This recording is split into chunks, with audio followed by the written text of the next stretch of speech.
नहमदुहु व नुसल्ली अला रसूलिहिल करीम अम्मा बाद फ़ाऊज़ु बिल्लाहि मिनश्शैतानिर्रजीम बिस्मिल्लाहिर्रहमानिर्रहीम। मोहतरम बहनों, आज हमारा जो उन्वान है वो है ज़ुबान की हिफाजत क्यों ज़रूरी है।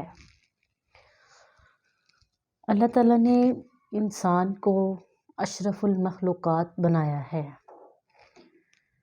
दुनिया में जितनी भी मखलूक़ात हैं उन सब से अफजल, फ़जीलत वाला, रहमतों वाला, नेमतों वाला जो जगह है वो अल्लाह ताला ने इंसान को दी है। यानी इंसान तमाम मखलूक़ात में से आला है। तो क्योंकि जो आला चीज़ होती है उसको अपना बर्ताव, अपना रवैया, अपना सलूक, अपना अखलाक, ये भी सब कुछ आला रखना चाहिए। सबसे बड़ी चीज़ आप अपनी ज़ुबान से पहचाने जाते हैं कि आप कैसे लोग हैं। इंसान अखलाक से, ज़ुबान से सबसे ज़्यादा पहचाना जाता है कि वो कैसा है, ख़ानदानी कैसा है या उसका रवैया लोगों के साथ कैसा है, अमीरों को देखकर उनके साथ रवैया कैसा है, गरीबों को देखकर उनके साथ रवैया कैसा है। ये सब चीज़ें वो हैं जो हमारी ज़िंदगी में अहमियत रखती हैं, लेकिन बहुत से लोग इस चीज़ को अहमियत नहीं देते। वो जो मुंह में आए बोल देना, अच्छे अखलाक को भी ध्यान में ना रखना, बर्ताव भी करना तो किसी के साथ अच्छा, किसी के साथ बुरा, इन चीज़ों से हमें बचना चाहिए। अल्लाह के नबी को देखें, सबसे ज़्यादा उनकी ज़िंदगी में मुश्किलात आईं। मुश्किलात क्या थी? मुशक्क़त वाले काम थे, नौकर नहीं थे। अल्लाह के नबी ख़ुद घर के काम किया करते। सख्तियाँ बर्दाश्त की हैं, तकालीफ़, भूख बर्दाश्त की है, लेकिन अपने अखलाक को, अपनी ज़ुबान को बिल्कुल इस तरह का नहीं बनाया कि लोग आपसे दूर चले जाएं, आपको पसंद ना करें, आपसे नफ़रत करने लग जाएं। बल्कि बहुत से लोग जो थे वो यही कहते कि आप सल्लल्लाहु अलैहि वसल्लम का अखलाक, आपका लहजा, आपकी ज़ुबान इंतहाई नरम, अच्छी आवाज़ थी। क्यों थी? कि आपने आज तक कभी किसी के साथ गलत रवैया इख्तियार नहीं किया, सख्ती से पेश नहीं आए। तो ये वो चीज़ें होती हैं जो इंसान की किरदार की गवाही देती हैं कि वो अपनी लाइफ में कैसा है।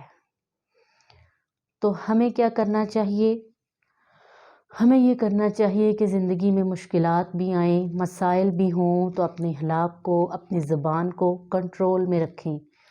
बाज़ औक़ात ऐसा होता भी है कि हम लोग अचानक गुस्से में आके बहुत कुछ बोल जाते हैं और वो अल्फाज इस्तेमाल कर जाते हैं जो कि हमें नहीं करने चाहिए, लेकिन उसका एहसास हमें बाद में होता है कि हमने ये कहा, वो कहा।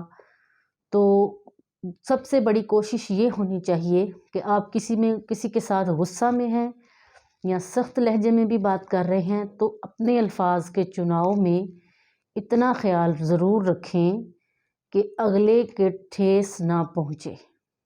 यानी आपकी बात ठीक है, उसको लहजा सख्त लगे, लेकिन लफ्ज़ ऐसे नहीं होने चाहिए कि जो इंसान को कभी भूले ही नहीं। देखिए, इंसान मार खाता है, निशान पड़ जाए मिट जाता है, भूल जाता है, मंदमल हो जाते हैं ज़ख़म, लेकिन ज़ुबान के अल्फाज जो निकले हुए होते हैं ना, वो चाहे आप बाद में लाख दर्जे अच्छे बन जाएं, ज़रूरियात को भी पूरा करें, अखलाक अच्छा कर लें, लेकिन जो आपकी ज़ुबान से निकाले गए लफ्ज़ हैं वो इंसान को मरते दम तक याद रहते हैं। आपने कहावत भी सुनी हो, अक्सर लोगों से ये बात सुनी होगी कि ज़ख़म भर जाते हैं लेकिन ज़ुबान के दिए हुए ज़ख़म नहीं भरते, वो ताउम्र याद रहते हैं। तो अल्लाह से दुआ ये करनी चाहिए कि अल्लाह ताला हमें हमारे अखलाक में, हमारे बर्ताव में, सलूक में ऐसी बरकत दे कि लोग हमारी मिसालें दें। ठीक है जी।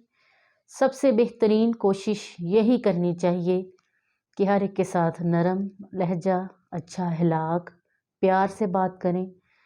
इस तरह ये होता है कि अगला भी आपकी बात को फॉलो करेगा, उसको आपकी बात की समझ आएगी, वो आपकी बात को फॉलो करेगा और उसका दिल भी करेगा कि मैं आपसे बात करूं।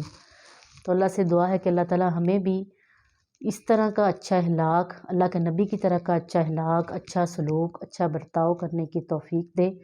آمین۔ وما علینا الا البلاغ المبین۔